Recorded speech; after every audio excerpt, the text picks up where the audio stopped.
It is my pleasure today to share with you some forgotten futures from the archive. So at the reference desk, a common walk-up question is, what is your favorite thing in the archive? Or what is the most interesting thing in the archive?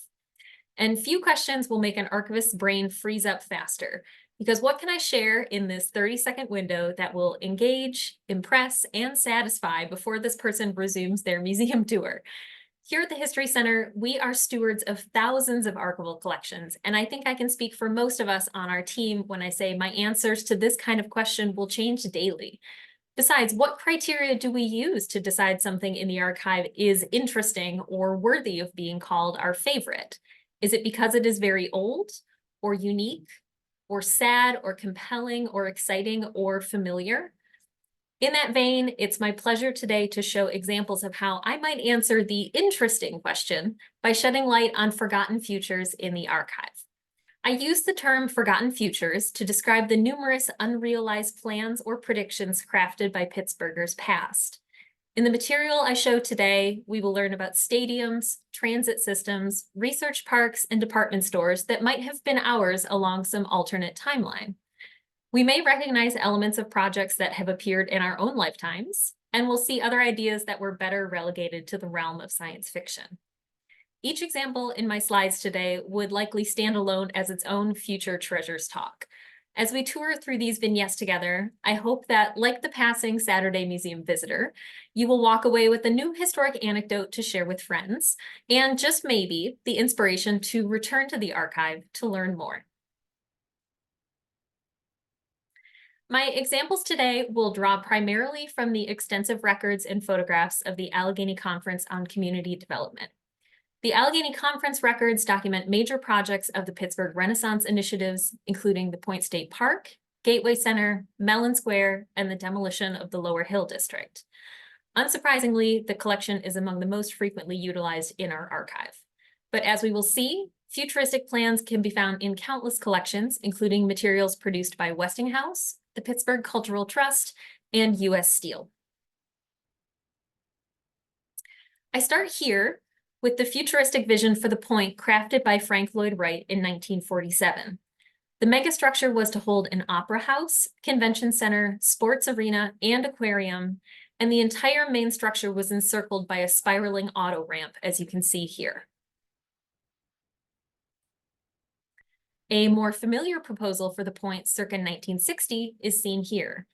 The tip of the park seems empty without the trademark fountain, and the Golden Triangle downtown is filled with 8 matching office towers.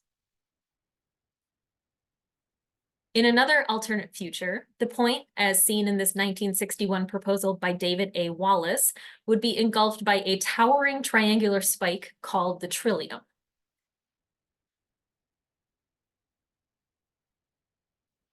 In 1947, the Pittsburgh Regional Planning Association introduced these plans for a sprawling complex called the Pittsburgh Center.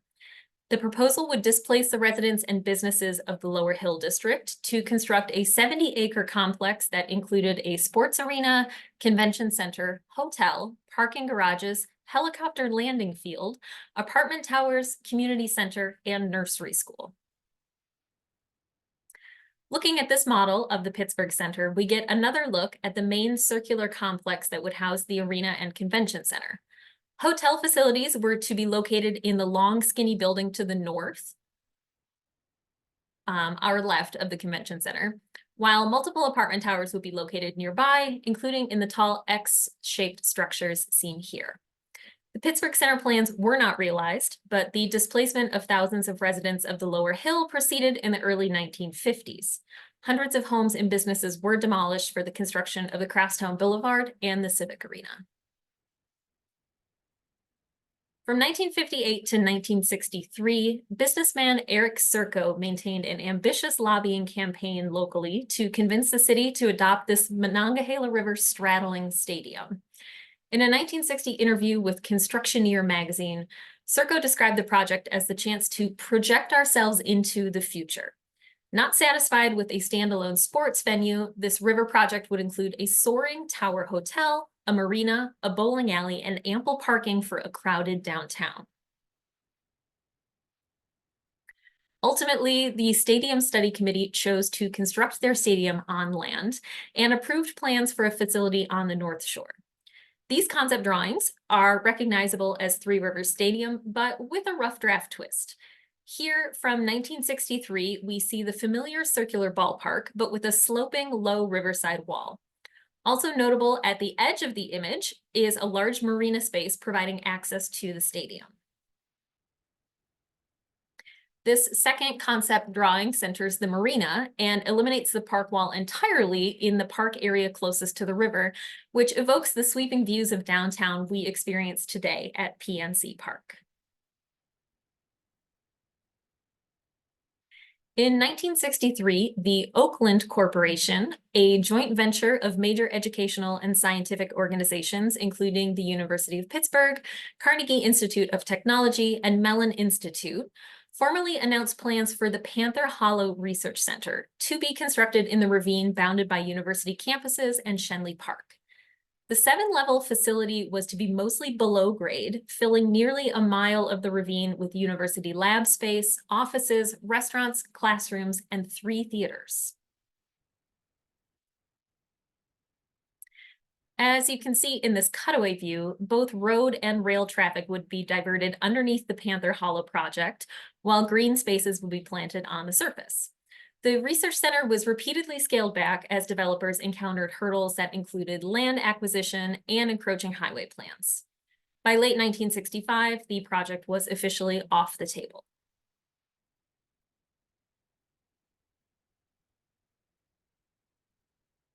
As the Port Authority of Allegheny County worked to overhaul public transit systems in the 1950s to 1960s, a rapid transit system commonly called the Sky Bus emerged through a collaboration with Westinghouse. Driverless electric train cars would transport passengers across the region on elevated concrete tracks. And here you can see a concept drawing for those elevated tracks and a loading platform. More than 13,000 attendees of the 1965 Allegheny County Fair in South Park queued up for hours to ride a 2-mile elevated track loop in a Sky Bus vehicle. Despite the successes of that test loop, like other projects we've seen here today, Sky Bus was bogged down with political controversy and funding issues and would never materialize. This proposed map of the cultural district was included in a 1990 pamphlet called A Unique Draw for Downtown. This title can be found here in our library. When this was published, the Fulton Theater, now known as the Byam, was newly acquired by the Cultural Trust. The Fulton is seen top center on this map, highlighted in yellow, as part of the cultural district's proposed redevelopment. A striking part of this development proposal was a shared cultural district plaza located on 7th and Penn. The plaza, seen here, was intended as a centralized ticketing location for all downtown theaters.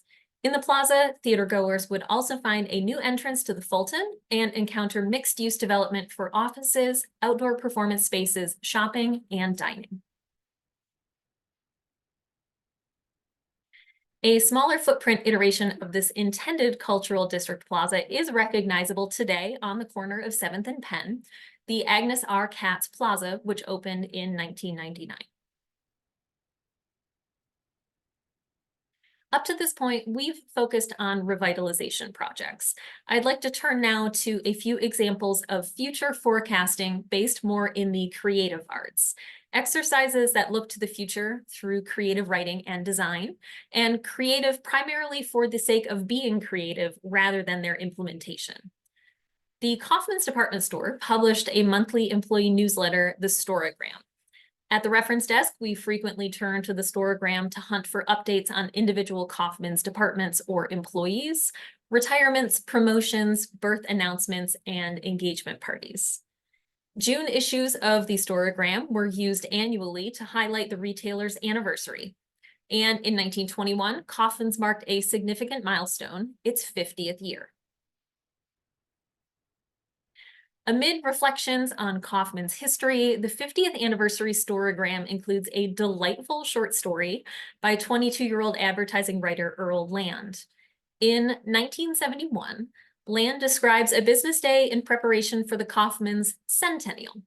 The big store employees communicate together in a morning meeting on tiled video screens reminiscent of a modern Zoom call.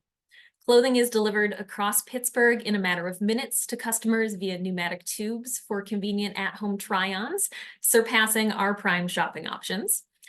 In the fantasy of 1971, Kaufman's is not just a leading name in Pittsburgh, but in the galaxy.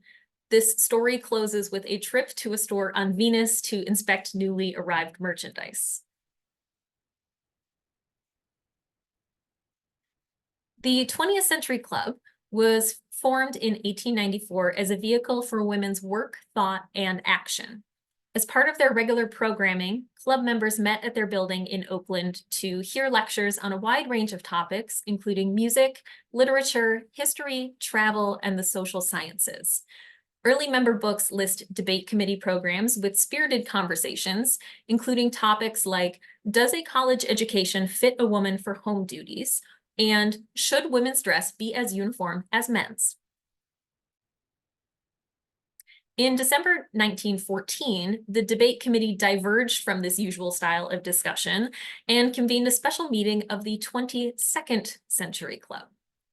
A 1913 to 1915 club membership book held in our library collection describes the event in brief, saying, quote, everything was carried out as though we were living 2 centuries in the future. The entire entertainment was exceedingly witty and original. Turning to the Pittsburgh Post for more, we can uncover a few details about this creative exercise. So members presented their own written reports on topics of the 22nd century, including reports of wireless communication with other women on the moon, de-aerated water, and women who alighted from their airplanes onto the club roof. A parody of the national anthem was even presented, "Oh Say Can You See" by the Radium Light. Our team is in the first stages of arranging a large archival collection of 20th Century Club materials, so it will remain to be seen if further details will emerge about the discussions about the 22nd Century Club program. The library holds 3 beautifully illustrated U.S. Steel design publications created in the early 1960s, specifically to court designers in the automotive industry. 2 books feature designs by industrial designer and artist Sid Mead, who would later be known for his science fiction designs for films like Blade Runner, Star Trek, and Aliens. U.S. Steel had the ultimate freedom with these publications, positioning their company at the forefront as a materials supplier to car manufacturers without the pressure of actually developing, crafting, or testing these vehicles. The introduction of the 1962 volume includes this disclaimer. Intended as a tribute to the industry and its men, the renderings and drawings are simply artist concepts, and United States Steel can assume no responsibility for any use you may make of this book. Should you be interested in any of the concepts or steel applications, we shall be pleased to assist you in any way we can. It's so easy to be drawn in by the designs, like this car with an integrated grill, allowing these travelers to cook out as their vehicle is guided along a self-driving road that would take vacationers across the country, possibly from Pittsburgh, to Yellowstone Park. In another design, Mead and U.S. Steel propose a small, pinched-looking 2-passenger car for commuter use, reminiscent of the small, smart cars of the early 2000s. Other suggestions are less fantastical, and here with this illustration of a fairly standard sedan, U.S. Steel encourages designers to incorporate steel in more practical applications for the car of 1960. The text on this page promotes the use of stainless steel for bumper design inserts and interchangeable roof panels to please both designer and customer. Note also the U.S. Steel logo on the license plate as a clever inclusion. On this page, which is also from 1960, U.S. Steel pitches ideas that are right at home in 2024. Suggestions included folding steel frame seats that would allow a sedan to carry cargo, and integrated uniphone that would permit the driver to stay in contact with the office while driving. Thank you for joining me on this trip through futures past, and I hope to see you at the reference desk sometime soon.